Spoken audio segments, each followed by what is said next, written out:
জয় গুরু হৃদয়নী YouTube channel আপনাকে স্বাগত, অভিনন্দন, শ্রদ্ধা, প্রণাম ও পবিত্র আনন্দিত জয় গুরু জানাই।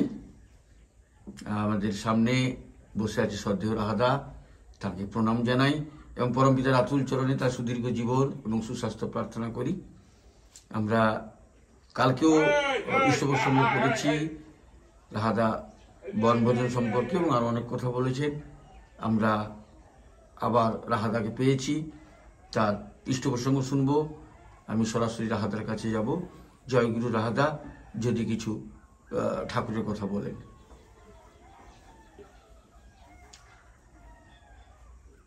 পরম পিতার আতুল চরণে সর্বাগ্যে আমার কোটি কোটি প্রণাম। সবাই সুখে শান্তি স্বস্তিতে থাকুন, আমার একান্ত প্রার্থনা তার আতুল চরণে। বসতে ভালো লাগে, ইষ্ট প্রসঙ্গ করতেও ভালো লাগে, মানে সুযোগ তো পাই না, পাওয়াও হয় না। কারণ আপনি আগে রেগুলার আসতেন, তাই করতাম। মাঝে মাঝে মনটাকে ভরে যেত, ওই সময় থাকতাম, সত্যি তাই। আবার ভাবতাম কখন সকালবেলা আসবেন, আবার কথা বলবো। কিন্তু এখন তো পরিস্থিতি অন্যরকম হয়ে গেছে, কারণ আপনারও বিশেষ কাজে ব্যস্ত থাকেন, সব যে সময় সুযোগ যখন আসে তখন আসেন সেই। আর আমারও এখন সত্যি সত্যি কি দিন তো বাড়ছে, সে স্বাভাবিক, বয়সের সঙ্গে সঙ্গে এই যে বাইরের এই ঠান্ডা শীত নানা রকমের পরিস্থিতিতে শরীরের পরে একটা ধাকল আসে, সে ঠিকই বুঝতেই পারি। আমার শরীরটা মাঝে মাঝে একটু করে, কিন্তু যখন ইষ্ট প্রসঙ্গে থাকি, ইষ্টকেন্দ্রে থাকি, তখন আমি ভুলে যাই। সত্যি কথা, আমার মনে হয় যেন আমার কিছু হয়নি, এক খুব ভালো আছি। তাই সবসময় তো পাবো না, তবুও দেখা যাক কী নিয়ে আলোচনা করবো তাও তো আমি জানি না। আগের লোকে যাই হোক, নানা কারণে আমার একটু অসুবিধা হয়, কারণ আমি ভালো করে কানে ফোনে শুনতেও পারি না। এই জন্য দাদা আমার মায়েরা অনেক সময় এখন ফোন করে অনেক কমায় দিয়েছেন, খুব স্বাভাবিক। কারণ তাদের সঙ্গে আলোচনা করতে বললেও ভালো লাগতো, কিন্তু আমি তো পারি না। কারণ সত্যি কথা বলতে কি, আমার চোখটা পরম্পরার দয়াই আছে, এখনও পেপার টেপার পড়ি, খালি চোখেও সেটাই করি। কিন্তু কানে, এই যে ফোনে কানে ঠিক ভালো করে শুনতে পারি। তারা কি বলে, আবার আমাদের এখানে নেটটাও খুব ভালো না, মাঝে মাঝে নেট কেটে যায়, তবুও চেষ্টা করছি সব দাদার সঙ্গে মায়েদের সঙ্গে একটু যোগাযোগ রাখতে। মাঝে মাঝে ভাবি, মানে যুগ তো পরিবর্তন, ঠিক সত্যি কথা বলছি। দেখুন, পরম পিতার অপার করুণা, না হলে আমি এখনো মনে মনে আজও সকালবেলায় বসে বসে যখন নাম ধ্যান করি, তখন পুরোনো স্মৃতি বেশি আসে। যেমন সেদিনে ওই এক দাদা, ওই যে কি নাম জানো, অনুপম কি জানি, অনুপম কি টাইটেলটা, লন্ডন থেকে ডাক্তারবাবু, হ্যাঁ লন্ডনের থেকে ডাক্তারবাবু, যে আপনার সেই বাড়ি থেকে পালায় যাওয়ার এটা খুব ভালো লাগে, মানে এরকম আর কি। ওই একসময় বলতাম তো, কোন সময় কোন ফাঁকে বলেছি খেয়ালও নেই। বা আমার ওই লেখার মধ্যেও ছিল, আগে যে লেখাগুলো বেরোতো আলোচনা পত্রিকায়, তাতেও কোথাও বেড়ে গেছে সেই সব আত্মজীবনী যখন লিখেছিলাম। আমাকে বলেছিলেন পুজো দাদা প্রয়াত হয়েছেন, তিনি বলেছিলেন লেখেন আত্মজীবনী লেখেন। সত্যি তাই, আত্মজীবনী লিখতে গিয়েও ঠাকুরের বহু কথা বেরিয়ে এলো। হ্যাঁ, কারণ আমরা তো যাই হোক, আমার অল্প বয়সে ঠাকুরের সঙ্গ করার সুযোগ পেয়েছি। তার থেকে প্রায় 25 বছর কাল তার সঙ্গে যাতায়াত করছি, দেখেছি, অনেক কিছু দেখেছি। সেইসব কথাগুলো মাঝে মাঝে মনে পড়ে, সেগুলো চেষ্টা করেছিলাম টুকে দিতে, যেগুলো অনেকে জানা নেই। কেন না, ঠাকুরের স্বাভাবিক জীবন যেটা, কিন্তু মানুষরা যেভাবে চলতেন, যেমন চলতেন, আমরাও মানুষ, অথচ আমাদের সঙ্গে কতখানি ডিফারেন্স হয়ে সেগুলো যখন ভাবি, আমি আর সেই মানুষ এক না তো। কারণ তার ধরনের সব কিছু একটা আলাদা ধরনের, অথচ দেখি যখন মানুষ, তা এই যে মানুষ, অতি মানুষ, মহামানুষ, মানুষের উপরে সর্বশ্রেষ্ঠ যিনি, তিনি পিতা, কি পিতা, পরম পিতা। পিতা তো বটেই, পরম পিতা, সবার পিতা, সবাই সব কিছু জানা তার নখদর্পণ আছে। সেগুলো যখন ফিল করি, একটু ভাবি, কি করে জানেন তিনি সব আমার সমস্ত কথাগুলো, কি করে বলবেন, বেড়েই যায়। তার সঙ্গে করতে করতে করতে করতে তিনি এমন এমন কথা বলে ফেলেন, ফোকাস দিয়ে ফেলেন, যে মনে হচ্ছে আমার সব জিনিস জানেন, আমার গোপন জিনিসগুলো তিনি যেন তার চোখে পড়ে ভাসছে। সত্যি কথা বলতে কি, খুব গোপন জিনিস, যেটা আমি কারো কাছে কোনদিন ব্যক্ত করি নাই, বলি নাই, কিছু নাই, বা সব রাখতাম। হঠাৎ ঠাকুরের কথা কথা ইনডাইরেক্ট হয়তো তিনি খুব জানেন, সব দেখতে পান। একদিন ঠাকুরকে কোথায় কোথায় ঠাকুর বলে ফেললেন যে একটা লোক যখন নতুন আমার কাছে আসে, তখন আমি তার ওই চুলের আঘাত থেকে পায়ের নখের পর্যন্ত একবার দেখে ফেলি, মানে এক্সরে করে ফেলি, সব যেন তার দ্বারা হয়ে যায়। সে লোকটা কি কেমন, আয়নার মতো সব দেখতে পান তিনি।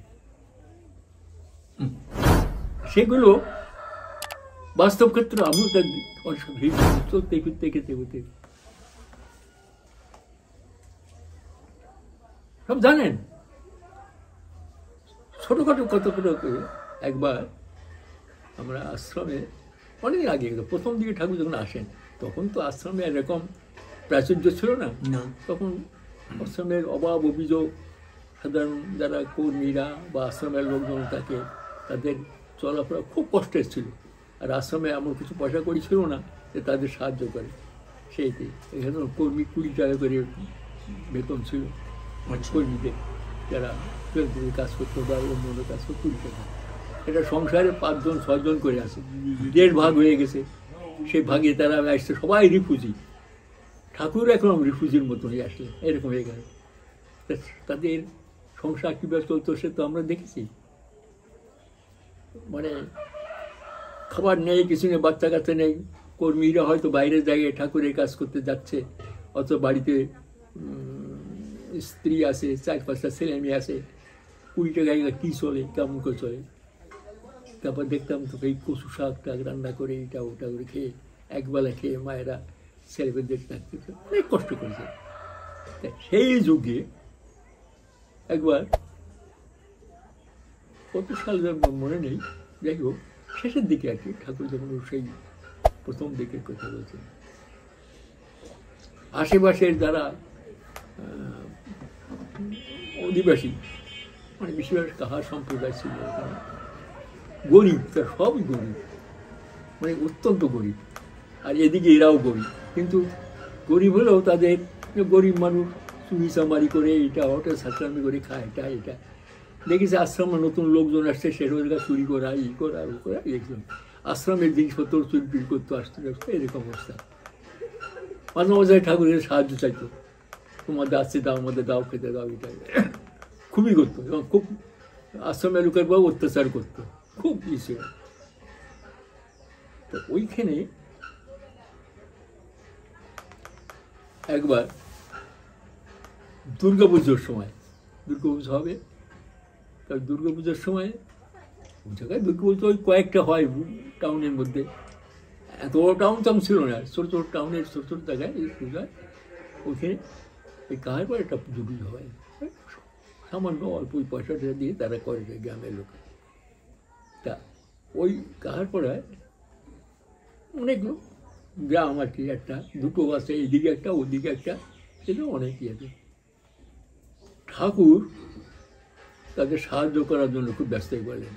পুজো আসছে, নতুন কাপড় চোপড় সবাই পরবে, ওদের তো দিতে হবে। ঠাকুর বোধ হয় ষষ্ঠীর দিন হবে কি তার আগের দিন হঠাৎ বলছে, আমাকে কিছু কাপড় চোপড় দাও তোমরা, যারা বাসাতে সব মাথায় চোখে রেখে করতে বলে 1000 জোড়া শাড়ি, 1000 জোড়া ধুতি, মানে সবাইকে বাড়িতে, সব বাড়িতে, সব মায়েদের বাড়িতে ছেলেদের সবাইকে দেবে ধুতি শাড়ি। ঠাকুর বলেছেন চাই, ইমিডিয়েট চাই। বৃষ্টি হচ্ছে, তোমার মনে আছে, বর্ষা, মানে পুজোর সময় বৃষ্টি হয়েছে এরকম, আমরা বসে টসে আছি, তা কী করা যায়? তা তখন কিন্তু দাম কম ছিল, আমরা দাম মানে সেই যুগের দাম আছে। তা এক জোড়া ধুতি, এক জোড়া শাড়ি মিলে, দুটো মিলে 15 টাকায় হয়ে যাবে। মানে এক জোড়া ধুতি, এক জোড়া শাড়ি, মানে ইয়েতে 15 টাকার মধ্যে হয়ে যায়, হিসেব করে যায়, মানে সাধারণ ধুতি শাড়ি।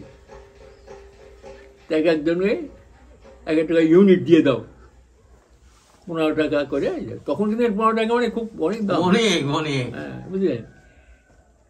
তা আমি পুজোর সময় তো বেশিরভাগ সময় অফিস থেকে, তখন তো অফিসের লোকজন নেই, এসে ছুটি হয়ে যায়, পুজোর ছুটিতে চলে গেলাম, ওখানে থাকতাম, গিয়ে বসে আছি, সবাই বসে আছে, সবাইকে দিতে হলো 1 জোড়া করে ধুতি, 1 জোড়া শাড়ি। তা এখন কত লোক যাই যাচ্ছে তাকে বলছে, সব বাড়িতে হয়, তাই নিজেরা খেতে পারে না, নিজের কাপড় চোপড় কেনা পড়ে নেই, হ্যাঁ। কিন্তু ঠাকুর সবাইকে করে ভিক্ষা করো, সবাই ভিক্ষা করতে আরম্ভ করলো, ভিক্ষা করে করে কত পাবে, কার কাছে ভিক্ষা পাবে, এরকম করতে করতে। কিন্তু কাপড়া সপ্তমীর দিন সকালবেলা ঠাকুর চাইলেন ওই সমস্ত কাপড়গুলো, যেহেতু ঠাকুর বলেছেন বাজারে গিয়ে মানে বাকিতে নিয়ে আসলো। এক দোকানও আবার, তখনও দোকানগুলো বড় না, 3-4টে দোকান মিলে তারা বাকিতে কিছু টাকা দিয়ে আসলো, আর কিছু বাকিতে নিয়ে চলে আসলো। এখন অর্ধেকেরও টাকা উঠি নেই, ঠাকুর সেই টাকা, সেই কাপড় আনার সঙ্গে সঙ্গে ওই সব কয়েকজনকে দিলেন, যা ওই সব গ্রামে গিয়ে সব ঘরে ঘরে লোক দেখে দেখে দিয়ে চলে আসবেন, কী করে কাপড় সবাই নিয়ে গেল, নিয়ে গিয়ে সবাইকে ওই কাহার পড়ায় সবাইকে দেওয়া হলো, সব ঘরে 1 জোড়া ধুতি, 1 জোড়া শাড়ি, যারা যারা আছে তাদের সবাইকে গুনে গুনে দেওয়া হলো, দিয়ে টিয়ে সব দিয়ে আসলো। কয়েক জোড়া কম পড়ছিল, আবার নিয়ে আসা হলো বাজার থেকে, এনে সব দিয়ে দেওয়া হলো। দেখা গেল অর্ধেক টাকা উঠি নেই, মানে না হলে নাম লিখে রেখে যাও, পরে টাকা দিয়ে দেবে, এরকম আর কি, বুঝলেন? ঠাকুর সামনে খাতা আছে, খাতায় সবাই নাম লিখছে, আমি ছিলাম, আমার লিখলাম, লিখে টিকে সবাই যাচ্ছে টাচ্ছে। আর সকালবেলায় সবাই প্রণাম করতে যায়, প্রণাম করতে গেলে যে যায় তাকে লিখতে হচ্ছে, ঠাকুর প্রণাম করে সবাই একটা আছে অভ্যাস, কারণ সমস্ত দিন কি কাটবে, এত সবাই তো কষ্টের মধ্যে আছে, অভাব অভিযোগ যাচ্ছে, যারা নতুন লোক আছে তাদেরও লিখতে হচ্ছে, সবাই করছে, কেটে গেছে। আমি লিখেছি, তা আমার কয়েকদিনের জন্য দেখলাম যে টাকা আছে, সেই টাকা থেকে সামান্য কিছু বেশি আছে, কিন্তু ভিক্ষা চাইছে সবাই, তাকে কেউ কেউ 1 আনা 2 আনা 4 আনা এরকম ভিক্ষা দিতে হচ্ছে। তখন এই দিনে দিয়ে আমি দেখলাম 15 টাকা ঠাকুরকে দিয়ে আমার গাড়ি ভাড়াটা রেখে দিলাম, দিয়ে দিলাম। দিনে জমা দিনে যারা পাচ্ছে জমা দিচ্ছে, ঘোরাঘুরি 2 দিন হয়ে গেছে, 3 দিন হয়ে গেছে, অষ্টমী নবমীর দিন ঠাকুর সবাই গেছে, কত বলে যে ঠাকুর যা টাকা উঠেছে আর যা প্রমিস করেছে তাতে দেখা যায় এখনও 4 ভাগের 1 ভাগ টাকা এখনও বাকি থাকবে, তাহলে ফিরে আর একটা করে ইউনিট সবাইকে দেওয়ার ব্যবস্থা করে, যা দিয়েছে তাদের। তা আমি পকেটে রেখে ভাবছি কি যদি হয়ে যায় তো যাক, রোজ রোজ ঘুরি। তা একদিন সকালে প্রণাম করতে গেছে, বলছি এই তুই দিয়েছিস টাকা?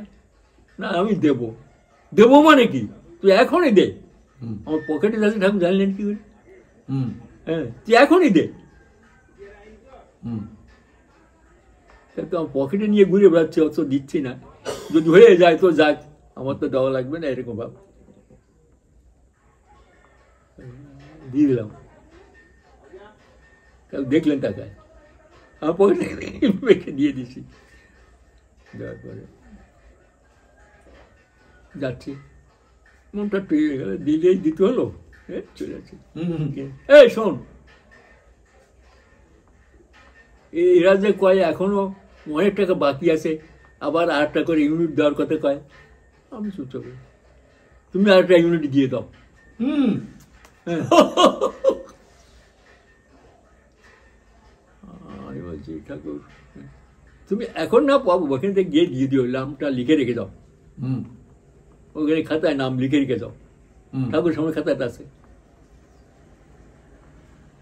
ঠাকুর বলে লিখে পকেটে যে কটা গাড়ি ভাড়া ছিল, এদিকে গাড়ি ভাড়ার টাকা টাকাটা এই লোককে দিতে দিতে আমার কয়েকদিন থাকতে থাকতে ই করতে করতে গাড়ি ভাড়াও শেষ হয়ে গেছে। যাবো কী করে চিন্তা, আমার অফিস খুলে যাবে, দশমী পার হয়ে গেছে, দশমী 2 দিন পরে করবে, দশমী গেছে, ইয়ে গেছে, বসি আর চিন্তা করছি কী করে যাবো, গাড়ি ভাড়া তো দিতে হবে, ট্রেনে ভাড়া, তো জানা কোথা থেকে কী করবো, কার কাছ থেকে যাবো, তারপরে গিয়ে ওখানে দিয়ে দেবো, একবার কোনো 1 পয়সা আমার কাছে নেই। অথচ সেদিনে তারপর দিন আমাকে যেতেই হবে। ঠাকুর প্রণাম করে বাইরে আসছি সকালবেলায়, এমন সেদিকে একটা গাড়ি, ভালো গাড়িতে একটা ফ্যামিলি এসছে, ফ্যামিলি বলছে এটা তো সবসময়ের আশ্রম। হ্যাঁ, ঠাকুর কোথায় বসেন বলে এই গাড়িতে বসেন। আমি কোথায়, কলকাতা থেকে এসছে, আমরা নতুন দীক্ষা নিয়েছি, তাই ঠাকুর প্রণাম করতে এসছি। কী করে কোথায় আমরা জানি না। ও আচ্ছা ঠিক আছে, আসুন আমার সঙ্গে, আমি ওদের নিয়ে, আমি যেখানে থাকি ওই ওয়েস্টার্ন হাউসের ওই জায়গাটায়, তার দেখলাম এখানে শোন, এখানে পেতে ওরা স্বামী স্ত্রী আর 2 বাচ্চা, তারা আসছে নতুন দীক্ষা টিকা গাড়ি করে আসছে নিজে। তারপরে তা সব বললাম টলাম, চলুন হাত পা ধোয়ায় টোয়ায়, তাদের যাই হোক একটু চলে নেবে, ঠাকুর প্রণাম করছে, এই করে ঠাকুর তাকে দেখালেন, বলে যায়। আমি বললাম কলকাতায় আসছেন, এরা আসছেন, খুব ভালো, দেখাশোনা করিস, দেখিস ওকে যেন কোনো অসুবিধা নাই।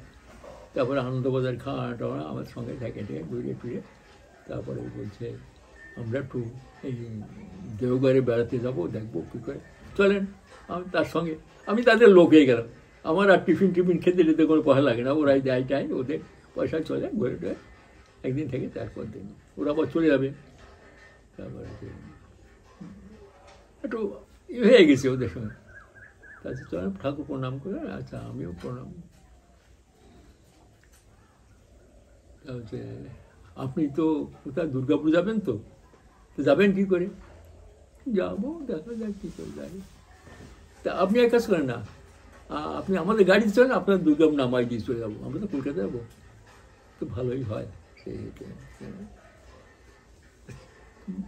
কি চিন্তা করছেন কি? না চিন্তা কিছু করছি না, চলো যাবো দেখি। না না কি জানি ওই মাটি বলছে, কি জানি আপনার চিন্তা করছেন, আমি দেখি চাই, আমি তো সেবা টেবা দিই, মানে ঘোরা ফেরানো যাওয়ানো সব কিছু। তা না, ব্যাপার হচ্ছে ঠাকুর ওদের কাছে আমি চাইতে নেই। ঠাকুর এরকম বললাম, সে কাপড় চোপড় দেওয়া, আবার আমাকে বলছে আর একটা ইউনিট দেওয়ার কথা, কত 15 টাকা। চিন্তা করছেন কেন, এই নেন দিয়ে না, ঠাকুরকে দেন এটা, আপনি দেবেন? হ্যাঁ হ্যাঁ কি আছে, ওই আমার দেওয়া, তাহলে আপনি দেন। আমার দেবো না, আপনাকে ঠাকুর দেন না, আপনাকে, আমাকে তো চান নেই, আপনাকে চেয়েছেন দিলেন, দিলাম দিয়ে আসলাম। এবার চলেন, এবার সকাল ওখানে টিফিন খেয়ে ড্রাইভার সেই গাড়ি চালানো চলেন। মনে মনে ভাবছি তার কাজ তিনিই করেন, উপলক্ষ আমার মাত্র। আস্তে আস্তে চোখের জল আমার পড়ছে। তো হ্যাঁ, তুমি যে কী করো, কেমন করে কী করাও, সে তো তুমিই জানো। হ্যাঁ, শুধু একটু করা, শুধু চিনতে পারে। হ্যাঁ, একদম একদম ভাবতে পারি না যে তিনি প্রতিনিয়তই আমাকে তিনি গার্ড দিয়েছেন, যদি তদ্গতভাবে থাকা যায়। হ্যাঁ হ্যাঁ, দেখেন ভাবতে অপরাধ লাগে, এখন এক একটা সিন বেশি আসে।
দেখেন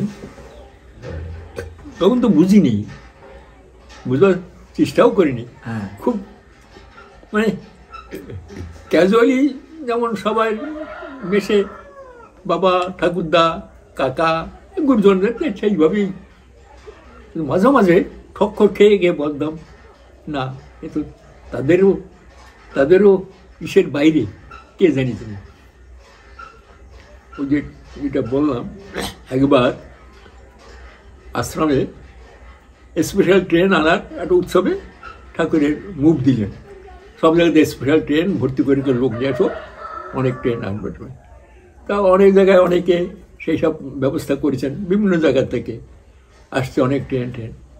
তো অনেক কর্মকর্তারা যারা তৈরি করেছেন তাদের টাকা ওঠেনি।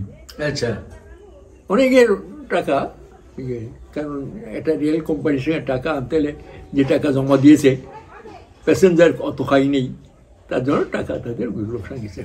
এমনি এক দল উৎসবের পরে ঠাকুরের কাছে এসে বলে, ঠাকুর এত টাকা তো ডেপিজিট পড়েছে, আমরা কি করব? আর আশ্রমেরও ক্ষমতা নেই যে সে টাকা পূরণ করে দেয় তখনকার দিনে। ঠাকুর বললেন যে কত টাকা, এসে ট্র্যাক করে, ঠিক আছে তোমরা ভিক্ষা করো, একটা ইউনিট করো, 100 টাকা 4 আনা করে সবার কাছ থেকে নাও, নিলে টাকাটা উঠে যাবে। ঠিক আছে ঠাকুর বলেছেন। তারা ভিক্ষা করতে আরম্ভ করে সব জায়গায়। আমি আবার সেই রাত্রে চলে আসবো, সবার কাছে ভিক্ষা টেকা যাইছে। আমার কাছে এক দাদা এসে, দাদা এরকম ঠাকুর বলেছেন ভিক্ষা করতে, আমরা ভিক্ষা করছি, 100 টাকা চাই না। আমার কাছে আছে, কিন্তু হ্যাঁ গাড়ি ভাড়া দাঁড়া দিয়েও আছে, কিন্তু আমার কাছে যখন চাইল না, আমার দেওয়ার ক্ষমতা নেই, আমি দিতে পারি না। মনে ভাবলাম তোমরা অপরিণদর্শী, পারো না তাই করতে গেলে কেন? হ্যাঁ, কি দরকার? হ্যাঁ, ঠাকুর যে কথা বলেছিলেন সে কথা শুনেছিলাম, যে ভাবতে লক্ষ টক্ষ করে করতে হয়, এভাবে করতে হয়, এভাবে করতে হয়, তোমরা সে করো নাই, যাই হোক যা হয়ে গেছে এখন করো। তা আমিও সেইগুলো তাকে জ্ঞান দিয়ে দিলাম। আমার কাছে আছে, কিন্তু সরকার চাই না। দূরিত ঠাকুর দেখেছেন, হ্যাঁ, আবার ঠাকুরই বলেছেন সবার কাছে ভিক্ষা করো, বুঝলেন তো? দিই নেই, দূরের থেকে প্রণাম করে ঠাকুর যদি আর বলে ফেলে যে এই ঠাকুর কাছে দূরের থেকে প্রণাম করে এই রাত্রিরে আমি এসে উঠলাম। একটা প্যাসেঞ্জার টিকিট, দুর্গাপুর এসে সকালবেলায় নামবো, ঠিক আছে। 100 টাকা 4 আনা দিয়ে, 100 টাকা 4 আনা তো, তারপর তখন বোধ হয় কত 7-8 টাকা বোধ হয় দিয়ে আমি একটা টিকিট করে বসে আছি। রাত্রে ট্রেন সব লেট, হঠাৎ ঘুম ভেঙে গেছে, দেখেছি একটা ট্রেন এসে দাঁড়াইছে। আমি বুঝতে পারিনি ওটা এক্সপ্রেস ট্রেন, উঠে পড়েছি। কিছু দূর আসার সঙ্গে সঙ্গে আমাকে ধরেছে টিকিট, তোমার তো প্যাসেঞ্জার টিকিট এক্সপ্রেস উঠে, ফাইন দাও। কত? 15 টাকা।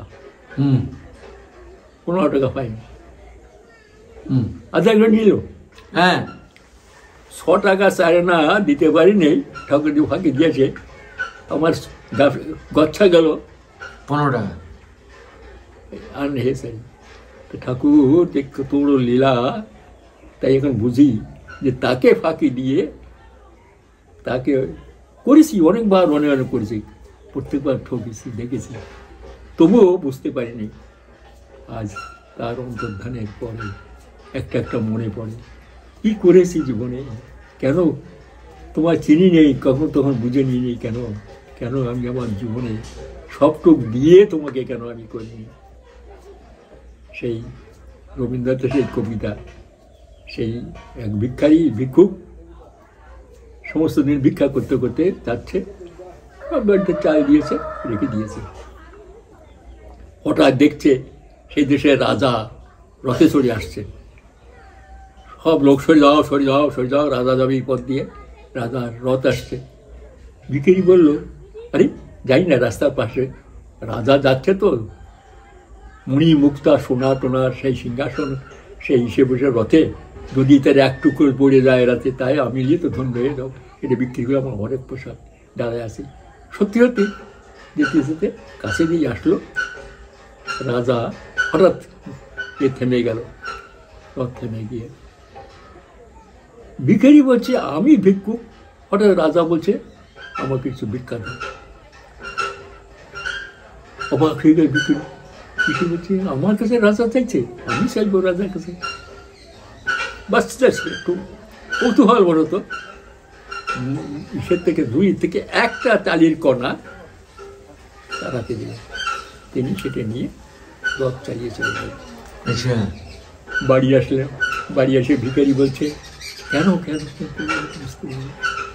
সেই চালের ইয়েটা বাড়ির দাওয়াতে ঢেলেছে, ঢেলে দেখে তার মধ্যে একটা সোনার দানা বন্ধ করেছে। হ্যাঁ, আমি তো একটা চাল দিচ্ছিলাম একটা। তখন সে বলছে আমি কেন উজাড় করে কেন তাকে দিই নেই, যে দিলে সবগুলো সোনা হয়ে যেত, কেন আমি উজাড়, রবীন্দ্রনাথের কবিতায় আছে, কেন আমি তাকে মানে উজাড় করে দিই নেই। তা আমার জীবনে ভাবি সব পেয়েও সবাই দেখ, এখন আপনারা যেমন আছেন, আপনারা তো কিছু ফিল করবেন না, কিন্তু আমরা আমার মতো লোকে পেয়েও তাকে আমি উজাড় করে দিতে পারি না। তবুও তিনি অজস্রভাবে নানা ভাব থেকে তিনি আমায় তুলে নিয়েছেন। নাহলে ওই সে দাদা লন্ডনে দাদা বলছে আপনার শৈশব স্মৃতিটা সত্যি তাই যা ভাবি আমার তো মনে লেখাপড়া আমার জীবনে হতে বলে মনে হয় না, কারণ আমি তো ছোটোকালে ক্লাস 8-এ যখন পড়ি তখন বাড়ি থেকে পালায় চলে যাই। তারপরে তো সারা 2-2.5 বছর ধরে এখানে সেখানে একটা সন্ন্যাসী দলে মিশে ঘুরে ঘুরে ঘুরে ঘুরে আমার জীবনটা এই হয়ে গেল।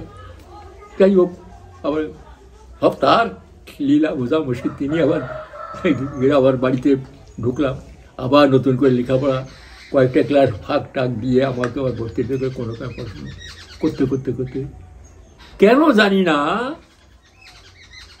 আবার ঠাকুর আমাকে কী করে করে নানা দিক থেকে নানাভাবে এই করতে করতে করতে আজকে আমাকে এই পর্যায়ে সে দাঁড়িয়েছেন। ঠিক কোথায় ছিলাম কোথায় আমি আমার বিগত জীবন যদি ভাবি, আর এই জীবন সব তার দয়া, অসংখ্য দয়া তিনি দিয়ে আছেন। তিনি এক একজনকে করে ধরেন। ওই যে কাহার পড়ার কথা বলছিলেন, কাহার পড়ার একটা ছেলে মানে খুব বিখ্যাত না আমার বর্বকে, যাই হোক ওরা তো সব শুনি। ছেলেটি অত্যন্ত দুর্দর্শ ছিল, ঘোড়ার গাড়ি টাড়ি চালাতো, তখন একসাকরা গাড়ি। আর ওই অঞ্চলের টেরর, সে মারপিট করা, এই করা, লুটপাট করা, চুরি চামারি সব কিছু হেড। দেখলাম তার নাম, যাক বলতে আর ক্ষতি নেই, যারা কাহার পড়ার ছেলে। আশ্রমের যারা যাতায়াত করে তাদের পরে অত্যাচার করে, এই করে, ঘাপিয়া, ওর গ্রুপ আছে করে টরে। তবে একবার কেন করে ঠাকুরকে ডাকছে, ডেকে ডেকে ওর খুব তোয়াজ টোয়াজ করেছে। সেই তোয়াজ এই জন্য একটু ভুলে গেল। রোজ একবার করে ঠাকুরকে প্রণাম করতে যায়, যে প্রণামটা করে আসলে দেখে যে ওরা আয়টায় ভালো হয়, গাড়িটা আস্তে আস্তে আস্তে ঠাকুরকে ভালো দীক্ষাও নিল। দীক্ষা টিক্ষা নিয়ে ঠাকুরের কাছে যায়, আসে ঠাকুর দেখলাম তুই পড়াশোনা করতে পারিস না? আমার কি পড়াশোনা হবে দাদা, তোরে আমি ব্যবস্থা নিয়ে মাস্টার ঠিক করে দিল। এখন ওই আবার নতুন নতুন লেখাপড়া শুরু করলো, করতে করতে করতে তিনি ম্যাট্রিক পাস করালেন। তুই যাই কলেজে পড়, ঠাকুরের কাছে আসে, যায় টায়, ঠাকুরের কাছে দণ্ড, কিন্তু ঠাকুরের কাছে বাডিগার্ড মনে থাকে আশ্রমে কিছু সাহায্য টাহায্য করে, ওকে দেয় টায়। ঠাকুরের নির্দেশ আস্তে আস্তে হাইয়ে পাস করলো, বিএ পাস করলো। করার পরে ওর অন্যরকম ইয়ে গেল, ওই অঞ্চলে তো কেউ ওরকম লেখাপড়া করে নেই, ও ওই জায়গায় হেড হলো কাহার পাড়ার সব ইয়ে টিয়ে। ওর খুব ইচ্ছা মানে ও আমেরিকায় যায়, সেখানে গিয়ে ল পাস টাস করে এখানে বড় উকিল হবে। তুই এইখানেই কর, এইখানেই ভালো। এই শোনে টোনে ঠাকুরকে দেওয়া পড়া, আর ঠিক আছে আমেরিকা যাওয়ার ব্যবস্থা করলো টরলো, সব ইয়ে গেল। সেখানে গিয়ে টিয়ে জাতি তো মানে ইয়ে তো, ওইখানে গিয়ে আর ওই পড়াশোনা না, ওই এক আমেরিকার ওই নিচু স্তরের একটা মেয়ের সঙ্গে রুটাটা করলো টরলো, একটা ফলের বাগানে কাজ টাজ করতো টরতো, ঘোড়া গাড়ি গাড়ি চালাতো টলতো, ওই যা এরকমের মদ টদ খেতে দিতে ওই রকমের করবে। শেষ পর্যন্ত চলে না কি করে দেশে আসার ব্যবস্থা, ঠাকুরদারে আবার আসার ব্যবস্থা করলো। আসার সময় সে মেয়েটাকে বিয়ে আসলো, মেয়েটাকে বিয়ে করলো। এখানে এসে কার ঘর বাসায় থাকবে কি আমেরিকার মেয়ে, সে আবার চলে গেল, তাকে পাঠাবার ব্যবস্থা, ঠাকুরের কাছে থাকে ঠাকুর। তারপরে এখন ঠাকুরের খুব ভক্ত হলো, ঠাকুরের কাছে থাকে আস্তে আস্তে ওইখানে মিউনিসিপালিটির ভাইস চেয়ারম্যান মতো হয়েছিল। হ্যাঁ, ওরে বাবা, সে খুব তখন সে একটা টেরর কি ছিল আর কি, তখন ও ঠাকুরের ঋত্বিকের পাঞ্জা পেল, সব দীক্ষা টিক্ষা দিত, ই করতো। তখন ও খুব বড় একজন ভক্ত হয়ে গেল। দেখলাম আমার সামনে পাই, ও মারা গেছে সেইতে পিছনে। তা এই যে একই জায়গায় দেখলাম, এবং ওর জন্যই কারপাড়ার বহু লোক তার দীক্ষা নিল, আস্তে আস্তে ওদের একটা পরিবর্তন আসলো। নাহলে ওরা খুব দুর্দর্শ ছিল কারপাড়ার লোকগুলো, সেই একেবারে ইসের মতো। তা এই ঠাকুর কাকে দিয়ে কী করেন আমরা একই জায়গায় দেখলাম, সে ডেগলাসের মতো দেবতুল্য হয়ে গেল, মিউনিসিপালিটির ভাইস চেয়ারম্যান মতো হয়েছিল। হ্যাঁ, ওরে বাবা, সে ডেগলা আমার এখন মনে আছে। সব সাইডটা লাঠি ঠাকুর দিচ্ছে, দণ্ড নিয়ে চুট চরিত। মানে ওই অঞ্চল তখন চুরি চামারি ডাকাতি আর বেশি হতো না, ডেগলারের ভয়তে এত আসতে হতো না। এইখানে ও মারা গেছে, অনেক আগে মারা গেছে। এই যে ঠাকুর কাকে দিয়ে কোথায় কি করার সে বোঝা মুশকিল, আমরা তো জানি না। তিনি অন্তর্যামী, দ্রষ্টা পুরুষ, সব দেখতে পান সবটা। একদম একদম ঠিক ঠিক ঠিক, তার ইচ্ছা, তার ইচ্ছা সবই। আমাদের প্রত্যেকে উচিত তার হয়ে চলা, তাকে ভালোবাসা, তার ইচ্ছা পূরণ করা। কিন্তু আমরা তো করি না, অ্যাভয়েড করি, এড়িয়ে যাই, উল্টো পথে চলি। আপনি চলবেন এদিকে, দেখা যায় আপনার নিজের লোক, আত্মীয় স্বজন যারা ঠাকুরকে ছেড়ে নেয় পিছনে, কত আপনার সম্বন্ধে, ঠাকুর সম্বন্ধে কত আজে বাজে কথা বলে। আচ্ছা ঠিক থাকে, একদিন বলবে যাই হোক ও কিন্তু। আমি দেখেছি আমার যারা আত্মীয় স্বজন, আমরা যখন দীক্ষা নিই তখন তো আমাদের আত্মীয় স্বজন কেউ দীক্ষা টিক্ষা নেই, খুব কম, কিছু কিছু ছিল। নাহলে আমার নিজের বাড়িতে, আমার মা বাড়িতে, আমার নিজের অনেকেই খুব বিরোধিতা করতো। পরবর্তীকালে আস্তে আস্তে আমাদের চলনা দেখে আস্তে আস্তে তারাও উদ্বুদ্ধ হয়ে গেল। তাকে নিয়ে চলতে হবে, ঘাত প্রতিঘাত সংঘাতের মধ্যে তিনি আমাকে করে নেবে, নিয়ে চলতে হবে। কারণ একটু অসুবিধা হয়, যারা প্রত্যক্ষ দর্শন করছে বা তার সঙ্গ করছে, চোখ বুঝলে ধ্যানের মধ্যে সেই ছবিগুলো বেশি আসে, খুব সহজ হয়। কিন্তু যারা দেখিনি বা তার নেই, তাদের কাছে একটু কষ্ট হয়। কিন্তু নাম আর নাম নিতে হবে, নাম করতে হয় সেইতে। যেন সত্যি তাই, কত সুবিধা হয়। এই যে ঠাকুরের বিভিন্ন রকমের ফটো, এই যে আসলে আপনি ভাবছেন ঠাকুরের কোন ছবিটা ধ্যানে আনবো, চিন্তা করছেন এইটা ওটা, কিন্তু আমাদের কাছে সে অসুবিধা হয় না। কারণ ঠাকুরকে জ্যোতির শ্রম দেখছে এরকম ঠাকুরকে পাবনায় ওই মাতৃমন্দিরের বারান্দায় তার সঙ্গে কথা বলেছি, কী বলছে, বকুলতলায় ঠাকুরের সঙ্গে দেখতাম, ঠাকুরের সঙ্গে ঘুরেছি রাস্তায় ওই পদ্মার পরে, আবার দেওঘরে বিভিন্ন জায়গায় বিভিন্ন সময় বেশি আসতে হবে, একই লোক একই ছবি। তাদের অসুবিধা হচ্ছে যারা দেখিনি এই বা তাদের কাছে একটু হয়। সেই জন্য জীবন্ত সদ্গুরু লাভ, জন্মান্তরের স্বীকৃতি না থাকলে তাকে,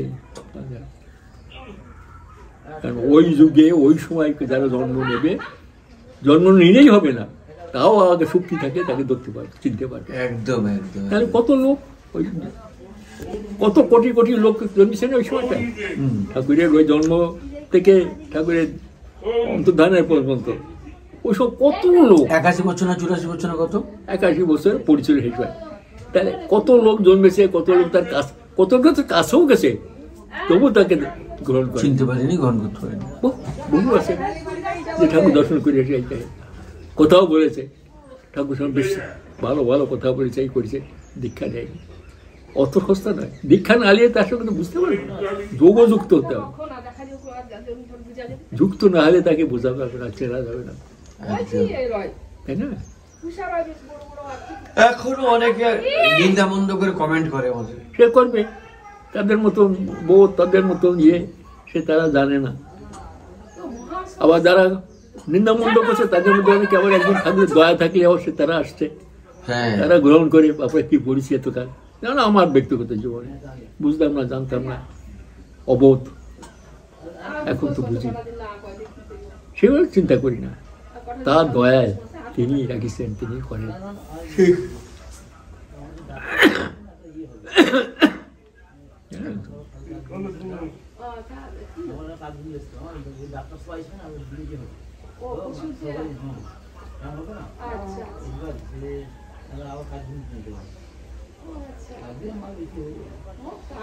জীবনে তুমি ছাড়া আমার জীবনে এসো পতিত পাবন বিঘ্ন বিনাশন দীনের শরণ হে, পতিত পাবন বিঘ্ন বিনাশন দীনের শরণ হে, সুযোগ জন বাঞ্ছিত কোন অভিনন্দিত সুন্দর রূপ হে, জগজন বাঞ্ছিত কোন অভিনন্দিত সুন্দর রূপ হে, দানব নিপীড়িত ধরণী দেহে আসিয়াছ যুগ পুরুষোত্তম হে, দানব নিপীড়িত ধরণী দেহে আসিয়াছ যুগ পুরুষোত্তম হে, এসো নর নারায়ণ শ্রীমুরারি হে, এসো নর নারায়ণ শ্রীমুরারি হে, এসো দীনের শরণ হে, এসো পতিত পাবন বিঘ্ন বিনাশন দীনের শরণ হে, এসো এসো যুগ রূপ বন্যে শেখা পরশে তোমার গুচু কালিমা লেখা, এসো এসো যুগ রূপ বন্যে শেখা পরশে তোমার গুচু কালিমা লেখা, এসো মঙ্গলময় মধু সুদন হে, এসো মঙ্গলময় মধু সুদন হে, এসো দীনের শরণ পতিত পাবন বিঘ্ন বিনাশন দীনের শরণ হে, অনমি সম্ভবামি যুগে যুগে চির সন্ন্যাসীকে